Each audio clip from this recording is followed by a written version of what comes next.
মিজানুর রহমান আজহারি হুজুরকে অস্ট্রেলিয়া সরকার কেন অস্ট্রেলিয়া থেকে তাদের ভিসার মেয়াদ কমিয়ে বের করে দিয়েছে?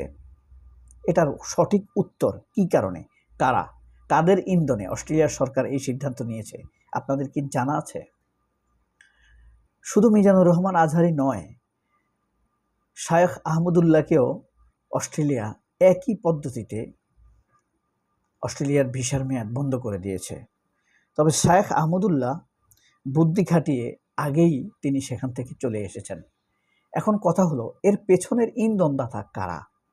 মিজানুর রহমান আজহারি মোটেই কোনো উগ্র বক্তা না। আমি মিজানুর রহমান আজহারিকে যে খুব পছন্দ করি সেটা বলতেছি না, তবে অপছন্দ করি না। মিজানুর রহমান আজহারির মতো একজন মানুষকে কি ঘৃণা করা যায়, অপছন্দ করা যায়? সুন্দর কথা বলে, আকর্ষণীয় বক্তৃতা দেয়, নলেজিয়াস, মেধাবী, দেখতে ভালো। আপনি কি কারণে তাকে অপছন্দ করবেন? শুধুমাত্র ইসলামকে ঘৃণা করলেই তাকে অপছন্দ করা যেতে পারে। আমি এই কারণে মিজানুর রহমান আজহারিকে মোটেই অপছন্দ করি না, বরং কিছুটা পছন্দই করি। হাজার হাজার তরুণকে তিনি ডাকতে পেরেছেন, ভুল পথ থেকে অন্তত অনেক তরুণকে তিনি আনতে পেরেছেন। শায়েখ আহমদুল্লাহ হুজুরও একই রকম বিপুল প্রভাবশালী। বর্তমান বাংলাদেশে দলমত নির্বিশেষে শায়েখ আহমদুল্লাহ খুবই প্রভাবশালী। তার মতো একজন উদার সমাজকর্মী, আমি তো মিজানুর রহমান আজহারি একজন বক্তা, কিন্তু শায়েখ আহমদুল্লাহ শুধু বক্তা না, তিনি একজন সমাজকর্মী। সমাজ পরিবর্তনে তিনি ব্যাপক ভূমিকা রাখছেন। দুর্যোগ দুর্বিষহ সময়ে তিনি মানুষের পাশে দাঁড়ান, শত শত কোটি টাকা জোগাড় করেন, কষ্ট করেন, মানুষের কাছে, অভাবগ্রস্ত মানুষের কাছে বিলান। শত শত তরুণকে তিনি প্রশিক্ষণ দেন এবং তাদের কর্মসংস্থানের ব্যবস্থা করেন। এই মানুষগুলোকে অস্ট্রেলিয়া কেন এই চোখে দেখলো, তার রহস্য আমরা একটু বের করার চেষ্টা করব। এই যে একটু ধৈর্য ধরে শুনলেই হবে। আমি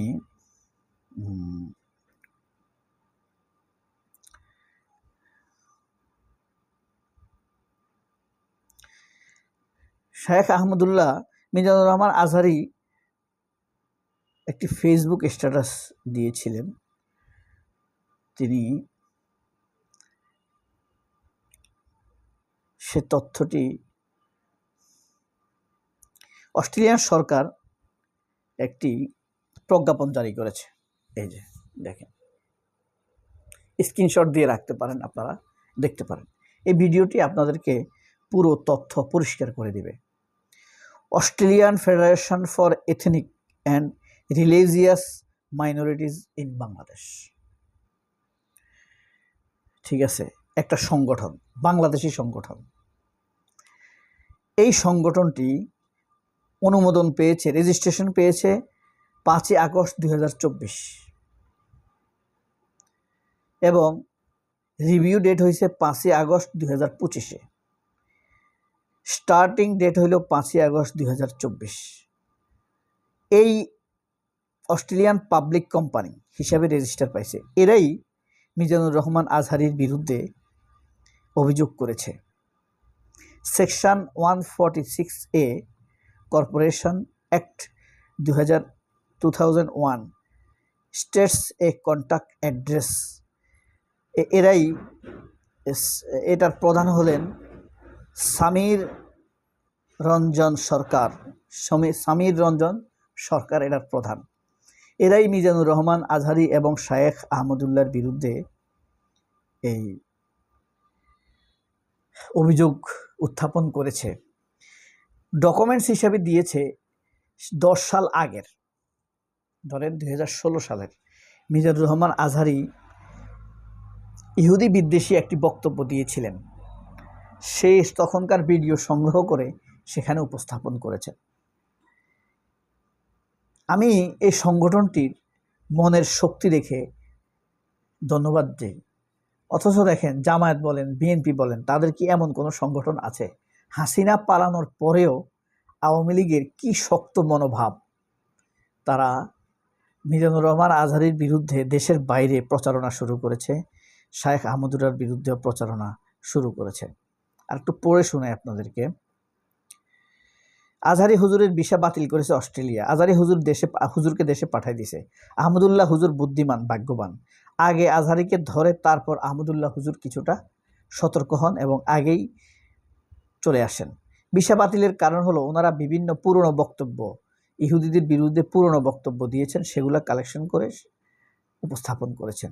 ওনাদের ভিসা বাতিলের জন্য এসব পুরনো বক্তব্যগুলো, ভিডিওগুলো নিয়ে অস্ট্রেলিয়ান সরকার যাচাই বাছাই করে এবং ওই সংগঠনের নাম হলো অস্ট্রেলিয়ান ফেডারেশন, যেটা আপনাদেরকে বললাম, এথনিক অ্যান্ড রিলিজিয়াস মাইনরিটি। অস্ট্রেলিয়ার মাইনরিটির মিনিস্টার কিন্তু এই ব্যাপারে বলছে, জনাথন রেড্রিক।